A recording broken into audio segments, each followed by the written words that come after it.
Y vamos a recibir ahora a nuestro primer invitado del día de hoy. Estamos con el doctor José Pedro Varela, lista 9007 a nivel nacional, 7009 a nivel departamental. Bienvenido, muchas gracias por estar acá. Muchas gracias por la invitación. Y sí, revés y derecho, veo para una redoblona. Para una redoblona. Para una redoblona. ¿Cómo se ha dejado jugar ahora la redoblona? Le explico a veces a los chiquilines, le digo, vamos a hacer una quiniela y ponerle yo qué sé, el 07 a la cabeza con el 14 en 20, ponele, ¿no? Sí. No saben cómo es que se hace eso.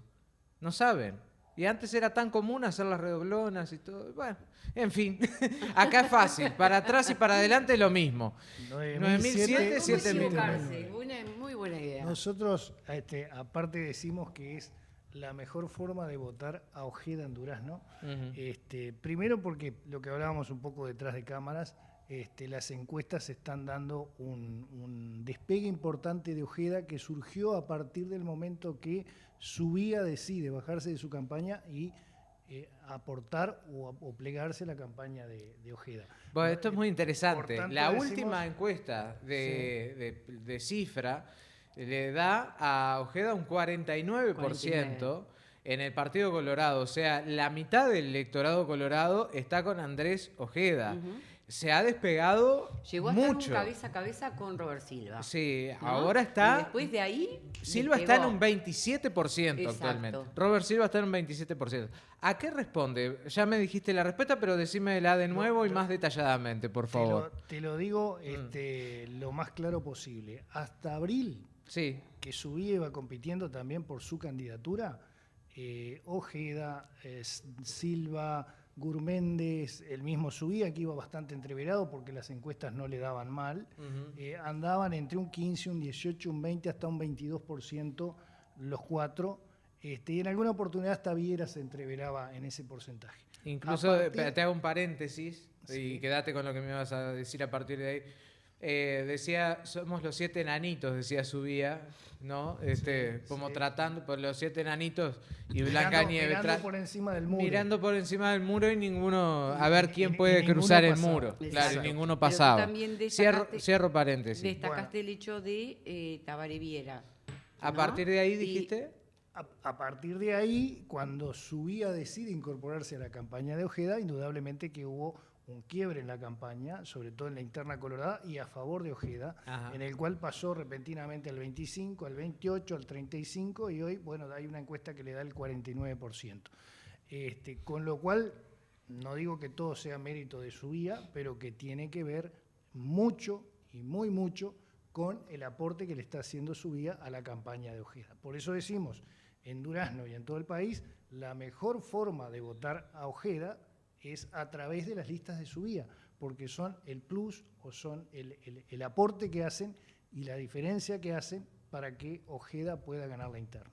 Hay un tema importante que voy a permitir para que no dejarla colgada, pobre Estela, que iba a decir algo de Tabaré Viera, pero vamos a hablar de Ojeda. No, pero yo quería justamente marcar, si usted me permite, digo, ¿cuánto significó para Ojeda y para Subía esta unión? Porque inicialmente iba a haber una negociación con el sector de Tabaré Viera, pero luego no se dio. ¿Y qué fue lo que sedujo a Subía esta unión con Ojeda? A ver, el por qué uno y por qué no otro, digo, bueno, eso tendría que habérselo preguntado a Subía o se lo van a preguntar la próxima vez que venga, porque es algo que muchas veces está en el fuero íntimo de la persona. Lo que sí es importante destacar es que Subía le está aportando esa experiencia a la juventud de Ojeda, le está aportando experiencia, le está aportando ideas, le está aportando una trayectoria de trabajo, no solo desde ahora como legislador, sino también como ex fiscal durante más de 40 años, y que la gente lo conoce y la gente lo reconoce en el trabajo constante, permanente, en ser un legislador con ideas claras, y que no está pensando en qué es lo que va a decir para ver si cae bien o no, sino que va y lo dice y es muy clarito en eso. Y yo creo que esa experiencia aporta mucho a la juventud de Ojeda. Entonces decimos, es un equipo entre experiencia y juventud. No se olviden que acá... Como la canción. Exacto. De señora de 4 décadas. Claro, y al tener No se el mismo eje de trabajo en materia de seguridad y preocupación, siendo los dos... se complementan. Se Yo complementan. he estado O sea, eso también potenció. He estado en muchas reuniones entre Ojeda y Subía y Ojeda le reconoce a Subía el aporte importante que ha sido para su campaña, el potenciamiento importante que ha sido para su campaña, porque una cosa era Ojeda antes de Subía y otra cosa es Ojeda con Subía. Lo que decía, es muy importante esto que los colorados tengan en cuenta. Nosotros en junio estamos votando los equipos de cada partido, los mejores equipos de cada partido de la coalición de gobierno para enfrentar en octubre a los equipos de la coalición de los partidos de izquierda. Entonces tenemos que elegir el mejor equipo blanco, el mejor equipo colorado, el mejor equipo cabildante, el mejor equipo del Partido Independiente y de los otros partidos para enfrentar en octubre a los equipos de la coalición de izquierda. Y creemos y estamos convencidos que el mejor equipo del Partido Colorado es el de Ojeda con Subía. Pero a su vez nosotros tenemos otro objetivo como agrupación de tercera vía o como agrupación de Subía, que es la posibilidad de que en octubre queremos colocarlo en el Senado. Nosotros sabemos y reconocemos que la situación del Partido Colorado para llegar a la presidencia es muy difícil, o sea, no es fácil. A ver, no hay nada imposible mientras se está intentando, no decimos que es imposible, pero sí decimos que no es fácil. Entonces, para Ojeda llegar a presidente va a ser muy difícil, pero sí queremos colocar a Subía en el Senado para trabajar por todos los temas que hemos venido hablando durante este tiempo, de seguridad, de pobreza infantil, de empleo, de inversiones, de un montón de temas que hacen a la vida del país y a mejorar la vida de los uruguayos. Bueno, mientras escuchábamos tus palabras, te escuchaba atentamente, estaba buscando un artículo del diario El País que salió el día de ayer, que te lo voy a leer, dice: el que gana, gana. Entre comillas, el que gana, gana. El pacto entre los precandidatos colorados que no pudo ver la luz. Es una entrevista, un artículo, mejor dicho, más que entrevista, en la cual habla justamente de que en el escenario actual el 49% de los votos irían, si las elecciones fueran este domingo, para Andrés Ojeda, mientras que Robert Silva lo sigue con un 23%, como decíamos. ¿De qué pacto habla? De un pacto que anteriormente se había hablado de palabra entre todos los precandidatos de encolumnarse y de votar juntos, digamos, a el ganador de las internas. Lo que sí está seguro en el Partido Colorado, corregime si no, es que, como dice acá, el que gana, gana. Si gana Ojeda la interna colorada, es el candidato a presidente del Partido Colorado, Andrés Ojeda. Eso lo han dicho todos. A ver, pero, perdón, te termino la idea, pero que todos vayan a apoyar, digamos, en el Partido Colorado a través de un acuerdo el mismo proyecto, no, eso no se concretó. A ver, esto surge a raíz de que en su momento Ciudadanos, o lo que hoy es Crece, que tenían la mayoría dentro del Comité Ejecutivo nacional y departamental, y ante el hecho casi consumado de que Silva venía muy lejos en la encuesta, un 30 y pico % contra los demás que traían un 7 y un 8%, plantearon que el que ganara la elección interna, el que saliera primero, ganaba. Ahí está. Cosa que después no se estuvo muy seguro, porque en la medida que Silva empezó a bajar, ahí ya no les gustó tanto. Los mismos que propusieron eso dijeron, che, pero mirá que capaz que estamos violando la Constitución, porque la Constitución dice que es el 40 con una diferencia de 10% o el 50 más 1. Entonces digo, yo espero que eso se respete, espero que ese pacto se respete. El que va a tener la última palabra va a ser la Convención Nacional. Y a su vez la Convención Nacional tiene que elegir el candidato a vicepresidente. Eso mismo, porque se vota la fórmula después. Exacto. Eso era lo que te iba a preguntar. Para llegar a todo ese acuerdo, quizás también haya que barajar y dar de nuevo. Bueno, a ver, Ojeda, Robert Silva, Tabaré Viera y Carolina H. aceptaron firmar el compromiso. Subía no. Gabriel Gurméndez y Zaida González se opusieron.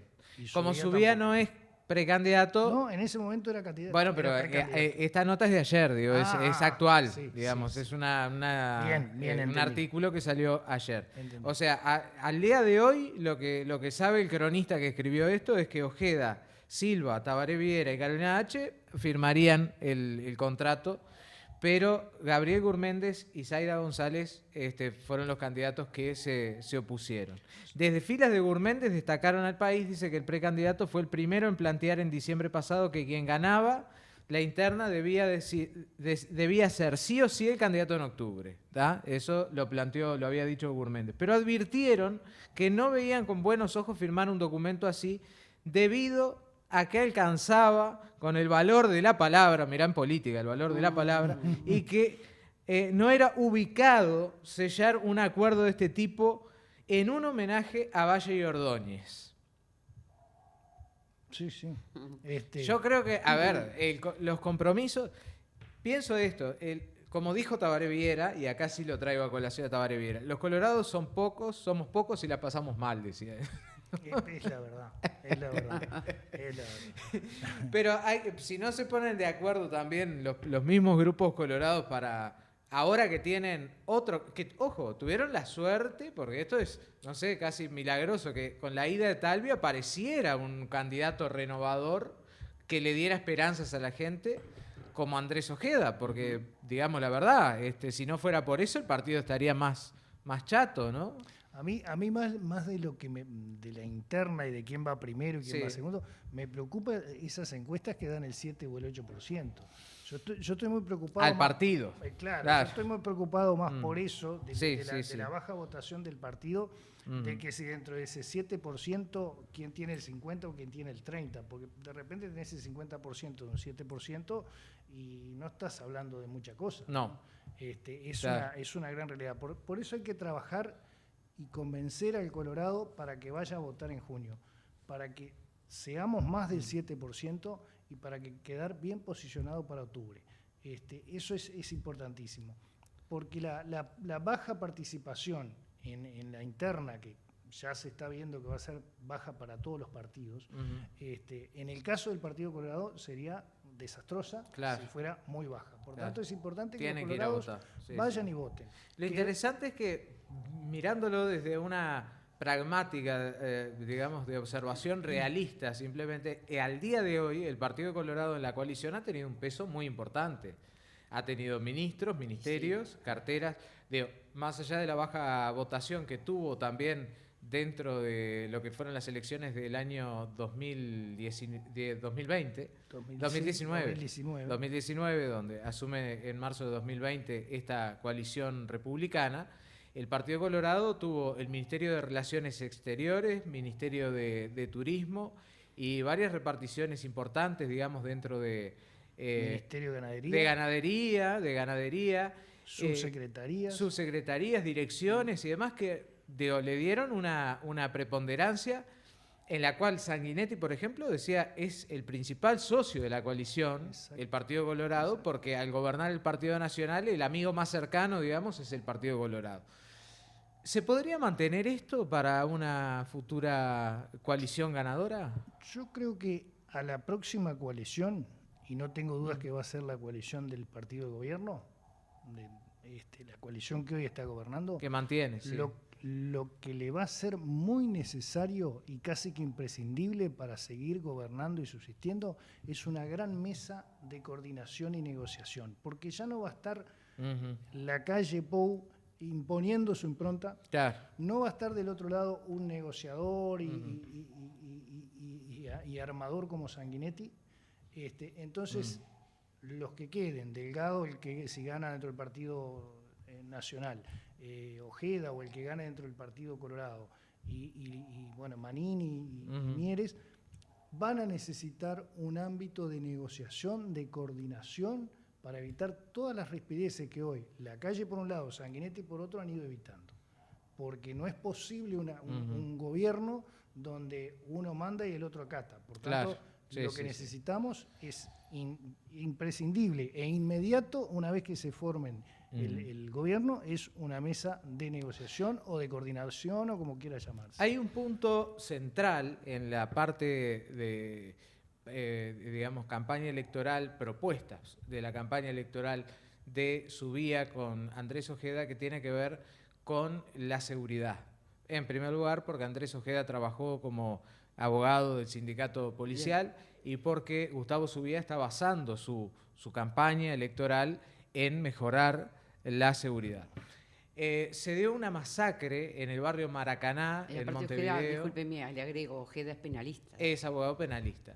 Una masacre terrible en el barrio Maracaná, en Montevideo, donde fallecieron 4 personas, hay una 5ª persona internada, en un presunto ataque narco, donde se dispararon más de 100 balas, se encontraron 120 casquillos de bala, en una casa que no tenía forma de casa, no tenía reparticiones como dormitorios, cocina, baño, era una habitación donde dormía, había un chiquilín de 11 años. Fue terrible, esa masacre terrible, de las peores que se pueden recordar en los últimos años. Ayer leía una crónica que decía, hubo una masacre que pasó un poco inadvertida, que fue la de la cárcel, el motín que hubo en el ex Comcar en Santiago Vázquez, que murieron 6 personas, pero ¿qué pasa? Entre ellos no había ningún niño y estaban todos privados de libertad. Fue un motín que hubo en esa cárcel. Y después hay que remontarse a lo que fue un femicidio, donde un padre mató a la mujer y a los hijos en un lugar. Pero a ver, este tipo de masacres en el Uruguay es algo que realmente inusitado, ¿no? Que a la noche se entre a lo que es una casa de familia, donde había una mujer durmiendo, que supuestamente el otro día salía a trabajar temprano. Nadie dice nada, nadie denuncia, nadie sabía que allí se vendía droga o quién comercializaba. Todo esto ha salido en los informativos. ¿Y por qué hemos naturalizado la violencia de esta manera? ¿Y cómo lo resolvemos? Que creo que ahí es donde está el quid de este sector del Partido Colorado, la seguridad. Bueno, en primer lugar creo que esto demuestra todo el trabajo que no se ha hecho y todo el trabajo que queda por hacer. Porque mientras haya un niño muerto, mientras haya una familia diezmada, mientras haya este tipo de violencia en los barrios, quiere decir que queda mucho trabajo por hacer en la cancha, por decirlo futbolísticamente. Creo que en este caso, tanto Subía como Ojeda han hecho planteamientos y sobre todo Subía más de 10 proyectos presentados en el Parlamento. Lo hemos hablado acá, desde los allanamientos nocturnos, la intervención del ejército en aquellos barrios calientes, apoyando a la policía. No es que estamos diciendo llamamos a los militares, no, es determinado equipo del ejército patrullando, apoyando. Ya lo están haciendo en las misiones de paz, ya lo están haciendo en el perímetro de las cárceles, ya lo están haciendo controlando las fronteras, es decir, lo que falta, como te dicen, es el marco legal, y cuando a mí me dicen que falta el marco legal, lo que yo estoy viendo es que falta voluntad política, porque el marco legal se consigue en 2 horas votando en el Parlamento. Hay leyes que han salido muy rápido. Yo justamente quería preguntarte en base a este tema, porque hoy se está hablando de los allanamientos nocturnos, me gustó eso que dijiste de voluntad política, y no olvidemos que la campaña de Larrañaga, o sea, no la aprobaron, y la campaña de Larrañaga tenía Libre Sin Miedo tenía los allanamientos nocturnos. Sí, pero hoy por hoy tenemos que decidir los ciudadanos en un plebiscito. Es más, Estela, te digo una cosa, para ver la falta de voluntad, porque simplemente a veces no lo planteó el partido de gobierno o porque no lo planteó la oposición. Sí, no lo votamos. Claro. Sí. O sea, importa la chacra y no el resultado. En el tema de los allanamientos nocturnos, estamos embarcando a los ciudadanos en una reforma constitucional para dirimir qué es el hogar sagrado inviolable. Claro. Sí, Cuando Subía, junto al diputado Luz, plantearon hace un año y pico en el Parlamento un proyecto interpretativo de la Constitución, como hay tantos proyectos de ley que interpretan la Constitución. Claro, definir hogar, por ejemplo. Claro. Y por ejemplo, el Frente Amplio se ha dado el gusto de desconocer plebiscitos, ya no leyes, plebiscitos a través de la interpretación de la Constitución, o sea que es un método más que válido, para interpretar qué se entendía por el hogar sagrado inviolable. Claro. porque si tú tenés en tu casa una venta de droga, como dice en el caso, planteaba Sí, que era que era como un salón, como un así salón, que abierto. no tenía ninguna repartición y solo tiene un colchón tirado, pero a su vez está vendiendo droga, bueno, lo que tiene es un comercio clandestino que vende sustancias prohibidas. Claro. Y eso no es un hogar, eso es algo que es perfectamente allanable. Entonces digo, esa interpretación que hoy tenemos que correr hasta tenemos que octubre, tenemos que ponernos en contexto de cómo está el Uruguay hoy. Pasa acá en Durazno también, porque a vos si te toca ser edil, también digo van a tener que tratar pero, y otros Fabricio, temas. te corto en esto, Durazno, hay lugares que está catalogado de la misma forma que los barrios más calientes de Montevideo. Exacto. Sobre todo lo que es narcomenudeo, Exactamente. microtráfico de Sí. droga, guerra de bandas. Bueno, hubo un allanamiento Claro, este fin de semana. Termino, Sí. cuando en ¿no? el Parlamento fue el ministro del Interior a hablar de los barrios calientes de Montevideo, yo me quedé de boca abierta cuando dijeron vamos a declarar sesión secreta porque vamos a hablar de tal barrio, tal barrio, tal barrio, y de Durazno. Y de Durazno, dijo. Y yo dije, Y estaba el jefe de policía de Durazno, estaba Germán exacto. Suárez allí. Entonces, Sí. estamos al mismo nivel. En esos En delitos, eso estamos igual. En esos delitos, Claro. y vos ves balaceras a 2 cuadras de la plaza principal, Exacto. y ves guerra de bandas del otro lado de la vía, y ves balaceras y chiquilines muertos y chiquilines baleados a la entrada de un baile. A ver, hay Es que una ponernos en situación- contexto porque nosotros tal vez tengamos una concepción justamente por el hogar sagrado inviolable de casa, habitación de una familia, ¿verdad?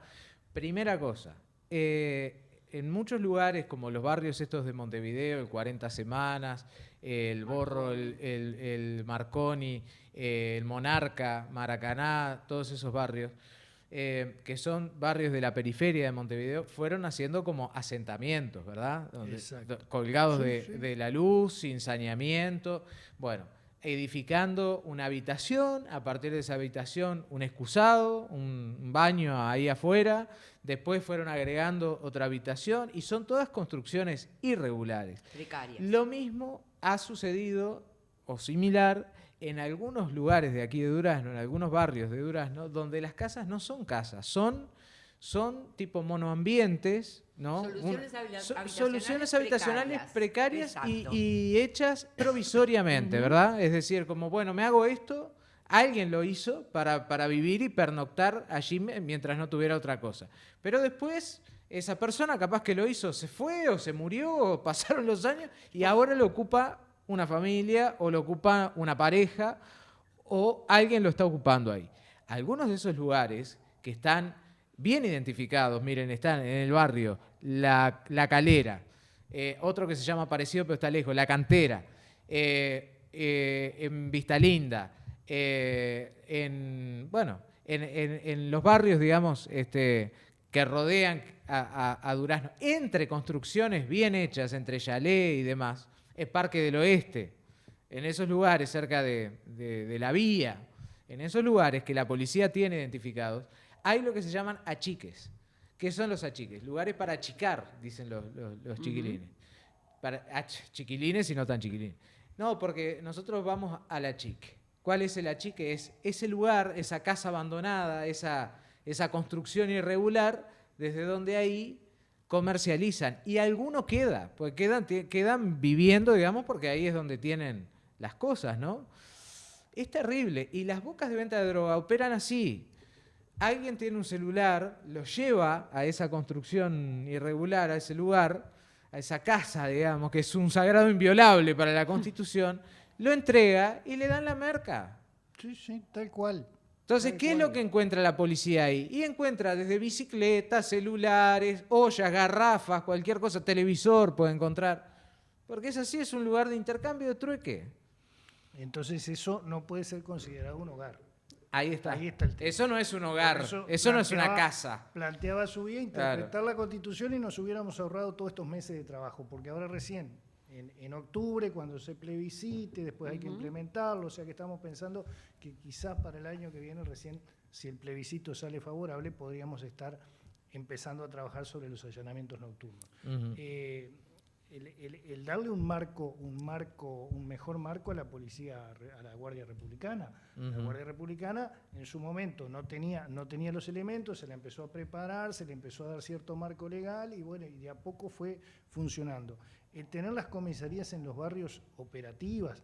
Hoy tenemos comisarías, y pasa acá en Durazno, que tienen 2, 3 efectivos en la noche. Y entonces si uno se enferma, el otro queda para tarea administrativa y sale uno a patrullar si puede, ¿no?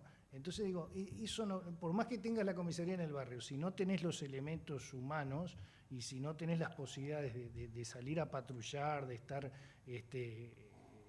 disponiendo de medidas más bien no solo coercitivas y de vigilancia, sino también punitivas. Sí, claro. Es muy difícil que vos puedas implementar. Hay algo que ahora muchos políticos lo tienen más en claro que antes. Tal vez cuando la campaña Vivir Sin Miedo todavía estaba tomando forma esta idea, ¿no? Pero ahora escuché a Álvaro Delgado, por ejemplo, Partido Nacional, decir, queremos dotar al Estado de un grupo multifuncional que darle más fortaleza a la Guardia Republicana, pero a su vez que haya más interconexión, digamos, de traslación de datos, digamos, cruzamiento de datos.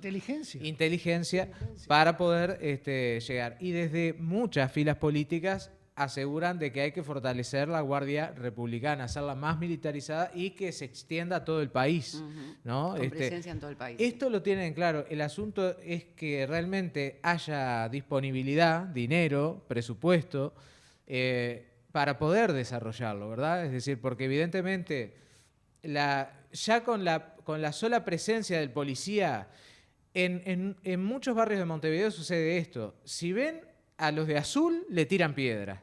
Si ven a la chanchita que ya viene con los blindados y todo eso, corren. Ahí sí, corren. Porque saben que vienen con los chalecos antibalas, con munición pesada. Otro protocolo de actuación. Te voy a hablar de un régimen que es de izquierda, ¿no? Lula da Silva en Brasil. Sí. Vos vas a San Pablo, vas a una playa de Río de Janeiro y la policía militar, con vestimenta militar, y andan con las ametralladoras en las camionetas y te la muestran por la ventana. Claro. ¿No? Sí. No es nada. Y Brasil amerita, te digo, porque en Brasil... Y te agarra el bope y otra que Brasil es bravo con el tema de la delincuencia. Si mira las carreteras nomás, cómo te asaltan las carreteras. Claro, pero a lo que voy es que yo no quiero que el Uruguay llegue a eso. Claro. No quiero que el Uruguay llegue a eso. Entonces, para no llegar a eso, tenemos que empezar a implementar medidas que sean un poquito más drásticas, que haya represión, porque tiene que haber represión, ¿no? Yo creo que lo que tiene que pasar acá, porque dicen, bueno, no se va a terminar con la droga, eso quédense, pero lo que hay que terminar es la violencia. También. La violencia, porque el consumo problemático, la entrada de droga, como dijo Gandini el otro día, el Uruguay es permeable por todos lados, no tenemos radares, no tenemos escáner, no tenemos nada, o sea, droga va a seguir entrando. Aparte de una cosa, ponemos el grito en el cielo cuando pasa un contenedor por el puerto para Hamburgo. Sí. Pero esa droga le va a hacer daño a Hamburgo. Y el que se tiene que encargar de controlarlo es Hamburgo. Claro. A nosotros lo que nos hace mal son los 300 kilos que tiran de una avioneta, que después se bajan en el microtráfico. Claro, de acá de Argentina, de Bolivia, Bolivia, y mata de Paraguay. A nuestros gurises y a nuestras familias. Ese es un tema que... ¿Y cuál es el tema? Eso va a seguir. El consumo va a seguir y esa droga va a seguir, aunque la vendas en la farmacia va a seguir. Lo que tiene que bajar, que era lo que no había antes, es la violencia. Bueno, porque esto de que te maten o de que mueran familias, niños, de que tengas miedo de salir a la calle o que estés denunciando balaceras todos los días, como pasaba acá en Durazno, y que pierdas a tus hijos dentro de la propia familia. No, increíble. Por el tema de la droga. Bueno, ahí también viene todo enrabado un tema en el que también estamos trabajando, que es el tratamiento de adicciones, el tratamiento de enfermedades mentales, porque muchas veces va sumado. Ojeda dijo que la pandemia del siglo XXI es la salud mental, ¿no? Ahí está, porque luego del consumo de droga generalmente aparecen después los grandes problemas de salud mental, que son distintos a los que ya vienen estructurales desde la familia o desde el nacimiento, son otro tipo de enfermedades. Vos sabés que hablando con un sociólogo no hace mucho tiempo, me decía la comparación entre el consumidor de hace 10 años, 15 años, con el de ahora en este detalle que no es menor. Cuando antes sucedía algún problema grave de deudas o demás y terminaba algún familiar baleado, porque también estas represalias pasaban, no son tan nuevas, recordemos el renunciado Bonomi, fue por todo eso que pasaba. ¿Qué pasaba? La familia hacía el duelo, elaboraba el duelo, se sentía mal. Todo. Ahora es, ¿te matan el hijo? Yo te voy a matar a toda tu familia. ¿Entendés? O sea, el revanchismo no procesa ni el dolor. El revanchismo inmediato. Venganza absoluta. Bueno, pero eso ¿entendés? también creo que puede ir de la mano de las sentencias que se están dando. Porque días pasados, por ejemplo, yo estaba viendo una publicación que en el departamento de Flores habían detenido a una persona con una cantidad importante de cocaína y no sé qué más, y la fiscal no solamente lo dejó en libertad, sino que se le devolvió el producto. Estamos hablando de una fiscal que trabajó muchos años en Durazno. Ahí también vuelvo al trabajo de Subía y por qué es importante que los colorados lo pongamos en octubre en el Senado, porque también se está trabajando en eso, en el cambio del nuevo Código del Proceso Penal, que fue desastrosamente cambiado por el ex fiscal Díaz, que le permite a los fiscales negociar las penas. Entonces, de repente, esa persona que tú dices negoció con el fiscal que le daba algún otro dato a cambio de que lo dejara libre. Y bueno, pero no, aparte se le devolvió todo el producto incautado. O sea, vaya muchacho a vender. Pero pudo haber llegado al absurdo de que le devolviera a cambio de No, está en el parte policial. Lo que pasa es que lo que se le devolvió fueron 3 lágrimas de 10 gramos. Lo que podía 10 que es consumo personal, digamos. Pero ¿qué pasa? Si tiene, ¿de dónde la sacó? Ese es el tema. Claro. Porque de ahí es donde se tiene que agarrar la fiscalía y la investigación. Hacer una línea, ¿a quién le compraste? Un código del proceso penal. Hacer una línea investigativa, no hacer una línea. Hacer una línea investigativa. No, pero también tenemos ese gran problema del Código Penal, que hace agua por todos lados, que cuando el fiscal, ya el juez no interviene, porque el juez solo homologa el acuerdo con el fiscal, entonces ya no interviene. El fiscal negocia porque por un lado se saca trabajo de arriba, por otro lado logra... Sí, es más ejecutivo, claro, no tiene todo el papeleo, claro. Y todo esto surgió porque en las cárceles había muchísima gente sin condena. Claro. Entonces ahora es un bollo armarle una condena. Claro. Porque negociás con el delincuente, ¿qué pena le vas a dar? Se terminó el proceso y a otra cosa. Sí, totalmente. Entonces, eso también hay que trabajar. José Pedro, otro tema que te preocupe para no encasillarnos mucho en uno solo, otro tema que te preocupe que sea para Durazno justamente más que a nivel nacional. Bueno, en Durazno vamos a tener un gran problema de empleo, por ejemplo, ¿no? Donde hay que empezar a generar fuentes de trabajo genuinas, porque una vez terminado el trabajo de UPM, lo principal de UPM, que fue hacer la planta, lo que sea el ferrocarril central y alguna otra cosa más, Durazno hoy está sufriendo el desempleo de una forma importante. Por eso va a haber que trabajarlo mucho. Yo digo, a veces estos temas prefiero dejarlos para trabajarlos en la campaña electoral departamental. Porque por algo el legislador separó la elección nacional de la departamental. En el caso de Durazno, donde el Partido Nacional es tan efervescente con el tema de la intendencia, mezclamos todos estos temas y en vez de tratar los temas de la elección interna y de Pero hay mucha gente pidiendo trabajo, ¿no? Hay mucha gente pidiendo trabajo. Simplemente está bien marcar eso. Uno lo ha visto en un montón de índices que te van marcando. El desempleo, el INE lo había puesto a principio de año, último trimestre de 2023, octubre, noviembre, diciembre. 2023 estaba en un 12,5% en Durazno. 2 dígitos, ¿no? Sí. 12,5%. Ahora está en un 8,5%. Primer trimestre de 2024, 8,5%. Bajó. Ahora, ¿por qué bajó? Bueno, empezamos a tomar en cuenta jornales solidarios, oportunidad laboral. Ahora, eso no es trabajo de calidad. Por eso hablé de trabajo genuino. Claro. De trabajo que se estar con un 14 también, claro. por ciento. Pero digo, lo que yo apunto es a trabajo que se genere en fuentes de trabajo genuinas. ¿Verdad? Porque eso que tú decís, los jornales solidarios, el ayudar de distintas maneras a la gente es algo paliativo. Pero, y que además nunca rescatás a la gente de la pobreza. Exactamente, eso te iba a decir. Dependiente del Estado. Claro. Y eso es lo que tenemos que Esto es evitar. como, yo digo, el cinismo a veces del sistema político. Yo tengo 1.000 pesos, vamos a suponer, no saco un billete de 1.000 pesos. Digo, bueno, tengo 1.000 pesos acá. Voy a ayudar a una persona. Voy a ayudar a José Pedro Varela. Tomá, 1.000 pesos. Bueno, ayudé a José Pedro Varela con 1.000 pesos. No, voy a hacer lo siguiente. Tengo 1.000 pesos, voy a ayudar a 2 personas. Voy a ayudar a José Pedro Varela y a Estela Casavalle. 500 y 500. Pero, a ver, pará. Ninguno de los yo dos si soy hacemos nada con político, 500 pará, pesos si tampoco. soy político puedo ayudar a 1.000 personas. Un A peso cada cada una le uno. doy un peso. Entonces, en los números digo, ayudé a 1.000 personas. Ese es el cinismo que tiene el Estado, ¿no? En algunas cosas que vos decís, pero no pueden ser tan cínicos. Porque la verdad es que lo que están haciendo es bajar los números con dádivas que no le cambian. La oportunidad laboral son 13 jornales que hacen la mitad de un sueldo mínimo, nada más. Y que ¿Sabe no quién? mejoran la calidad de, no le dan En calidad de vida a absoluto. nadie. ¿Sabe quién implementó los jornales solidarios? No recuerdo si se llamaba de esa forma. Uruguay Trabaja se llamaba. Bueno, pero se llamaba... ¿Quién lo inventó sí. por primera vez ante una crisis brutal que soportó el Uruguay? Y era a cambio de que hicieran algo, Sí. Jorge Valle. Jorge Valle. Ajá. sí. Jorge En la Valle. crisis del Se 2002. se limpiaron las vías, se pintaban las escuelas, se limpiaban las plazas, porque gente que había quedado repentinamente sin trabajo, Claro, gente sí, de sí, sí. trabajo. De trabajo, Claro, con hábito pero de había trabajo. contrapartida, José Pedro. Acá, no hay exacto, contrapartida. se le No, daba- no, pero a En ver, Uruguay en trabaja- oportunidad laboral, en todo esto, obvio que hay contrapartida porque están barriendo las calles y todo. A lo que voy es que no le cambia la vida de pobre porque ganan lo mismo o menos que con los planes del claro. MIDES.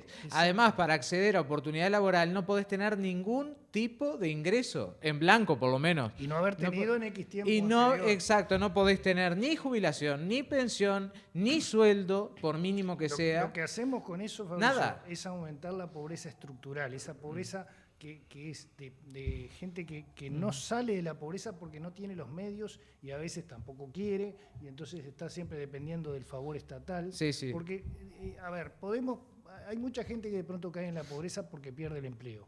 Pero vos sabés que si generás fuentes de trabajo, esa persona solita Vuelve, va a salir, claro, va a salir porque va a sí, salir a porque buscar presenta trabajo. currículum, entra, Exacto. claro, Pero conversa que después tiene tenés- contactos, o sea, Después tenés dentro sí, de sí. ese 10% de pobreza que tenemos en Uruguay, tenés un 3, un 4, un 5% de gente que vos sabés que vas a tener que estar siempre dependiendo del Estado porque o porque no tiene la posibilidad, la oportunidad o porque Bueno, no pero tiene la eso, voluntad. esa te la llevo, porque en todo estado, en todo En país, hay todo gente estado. que, lo voy a decir muy groseramente, pero que por ser muy viejos o por ser muy niños no pueden salir a cazar con Z, ¿no? No pueden salir a buscar su comida afuera. Y eso está bien, que el Estado, por algo hay Por algo hay el previsión Estado- social justamente, ¿no? Es decir, el Estado reparte lo que nos saca a todos también para darle a los que Eso- no eso pueden. Pero fue- ojo, que también hubo un plan de emergencia que dio mucha soltura y soluciones a la gente, entonces tampoco se motivó para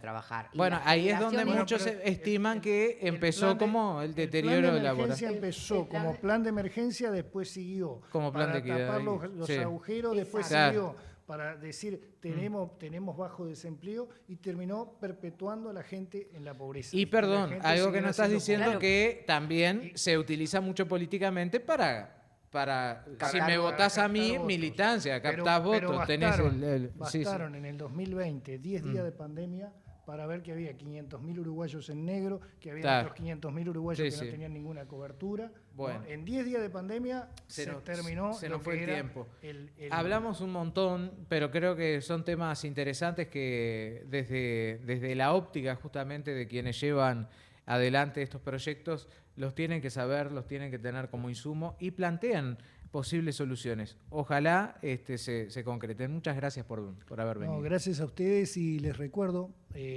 Oribe 336 para levantar la lista 9007 y 7009 o pedirla al WhatsApp 098699007, acompañando al diputado Subía y a Ojeda a la presidencia. Muy bien, hacemos la pausa y volvemos enseguida. Tenemos mucho más para compartir con ustedes aquí en la mañana. Fabricio Molina.